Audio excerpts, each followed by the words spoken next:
El trabajo social, una profesión que, seamos sinceros, está cargada de estereotipos. Pero, ¿y si te dijera que detrás de todos esos prejuicios hay una ciencia social, con sus métodos y su rigor? Bueno, pues hoy vamos a hacer justo eso, separar el grano de la paja, el mito de la realidad, para descubrir qué es de verdad esta disciplina. Venga, hagamos un pequeño ejercicio. Si ahora mismo cerramos los ojos y pensamos en la figura de un trabajador o trabajadora social, ¿qué es lo primero que se nos aparece? Quizá alguien repartiendo ayudas o, no sé, alguna escena un poco dramática de película. Esas imágenes, esos clichés, son increíblemente potentes y la verdad casi siempre esconden una realidad que es muchísimo más compleja y técnica. Y aquí lo tenemos, de un solo vistazo. A la izquierda, los mitos más comunes, que es una profesión que solo da ayudas, que es puramente asistencialista, o, el más dañino de todos, que se dedica a quitar niños. Pero a la derecha vemos la realidad. Hablamos de científicos sociales, de agentes que promueven el cambio, de mediadores e incluso de peritos judiciales. El abismo entre una columna y otra es brutal. Y hoy lo vamos a cruzar. Porque claro, esto no sale de la nada. El trabajo social tiene sus raíces en los movimientos de caridad del siglo XIX, sí. Pero lo interesante es que no se quedó ahí. Hizo un viaje larguísimo para pasar de eso a convertirse en una auténtica disciplina científica. Y esto que vemos no es una opinión, ¿eh? Es la definición oficial, la global, de la Federación Internacional de Trabajadores Sociales. Ojo a las palabras clave: disciplina académica, cambio social, resolución de conflictos, empoderamiento. Aquí no se habla de dar limosna, para nada. Se habla de una intervención científica que se basa en pilares como la justicia social y los derechos humanos. Y esa definición se sostiene sobre una estructura muy sólida. Su objeto de estudio son las necesidades de la gente y cómo nos relacionamos. Su base, su fundamento, viene de las ciencias sociales, de las humanidades, no es algo que se inventen. Sus valores son la base de cualquier democracia. Y su objetivo final no es poner un parche y ya está, es provocar un cambio real. O sea, es una arquitectura profesional en toda regla. Este viaje hacia la ciencia tiene paradas muy claras. Empieza con la caridad en la revolución industrial, ¿vale? Pero enseguida se busca la profesionalización. En 1899, hace ya más de un siglo, se funda la primera escuela en Ámsterdam. Luego, en 1956, se refunda la FITS. Y un dato que es crucial para nosotros en España, en 1981 se convierte en un título universitario. Adiós a los asistentes sociales, hola una formación científica y reglada. Muy bien. Ahora que ya hemos puesto la base científica sobre la mesa, vamos a meternos en el barro. Vamos a coger los prejuicios más gordos y a desmontarlos, pero con datos y con la realidad del día a día de la profesión. Este es, seguramente el mito más doloroso y el que más daño hace. La idea del roba niños con un título oficial que muchas veces viene de la ficción genera un miedo terrible que impide que las familias que de verdad lo necesitan pidan ayuda. Pero ¿qué pasa en el mundo real? ¿Qué dice la ley? Esta frase es demoledora.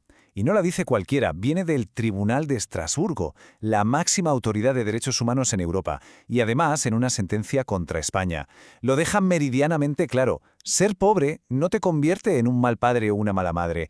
La obligación del Estado no es castigar, es ayudar, socorrer.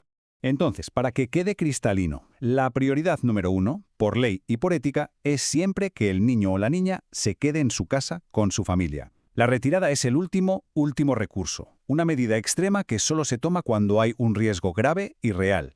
Maltrato, abuso, un abandono heavy. La pobreza por sí sola nunca es motivo legal. Y es que si lo fuera, con 2,2 millones de niños en riesgo de pobreza en España, el sistema colapsaría. Sería una locura. Venga, pasemos al segundo gran mito, el del género. Es verdad que, históricamente, ha sido una profesión muy feminizada, como muchas otras relacionadas con los cuidados. Pero la foto actual ya no es esa, y sobre todo, el enfoque que se le da al tema ha cambiado por completo. Los datos lo dicen claro. Sigue habiendo más mujeres, sí, pero la presencia de hombres es súper importante, más del 40%. Pero lo que de verdad es un cambio de paradigma no es el número, es el enfoque. El trabajo social de hoy aplica una perspectiva de género crítica para analizar cómo las desigualdades de base afectan a los problemas sociales, y trabaja para cambiarlo, claro. Bueno, hemos derribado mitos. Ahora vamos a construir la imagen real. Y para eso nada mejor que abrir la caja de herramientas. Porque un científico social no trabaja con la intuición, trabaja con instrumentos de diagnóstico que son precisos y están estandarizados.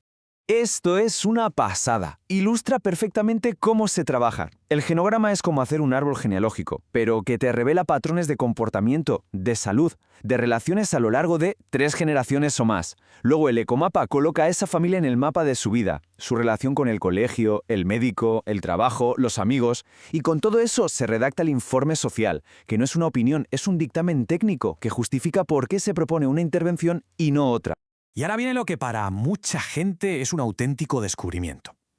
¿Dónde nos encontramos a estos profesionales? Porque el estereotipo los encierra en la oficina de servicios sociales del barrio, pero su campo de juego es infinitamente más grande. Y es que aquí es donde la imagen que teníamos se rompe en 1000 pedazos. Los tenemos en empresas privadas, mejorando el ambiente de trabajo o con planes de igualdad. En los juzgados como peritos sociales, y su palabra es clave. En salud mental, tejiendo esa red de apoyo que es fundamental. Y hasta la alta política, diseñando las leyes que nos afectan a todos. Es que su perfil es tan polivalente que hasta son mediadores para resolver conflictos sin pisar un juzgado.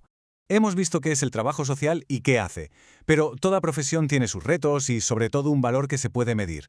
Así que hablemos un poco de su coste humano y también de su retorno económico para todos. La primera realidad es el peaje que pagan los profesionales.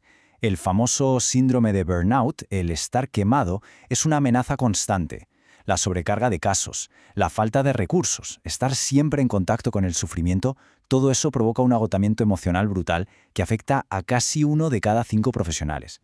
Es un dato para reflexionar, ¿no?, sobre cómo cuidamos a la gente que nos cuida. Y esto nos lleva a la pregunta del millón, la pregunta económica. Siempre oímos hablar de los servicios sociales como un gasto, como un agujero en las arcas públicas. Pero, ¿es esa la forma correcta de verlo? ¿O quizá es una de las inversiones más inteligentes que puede hacer un país?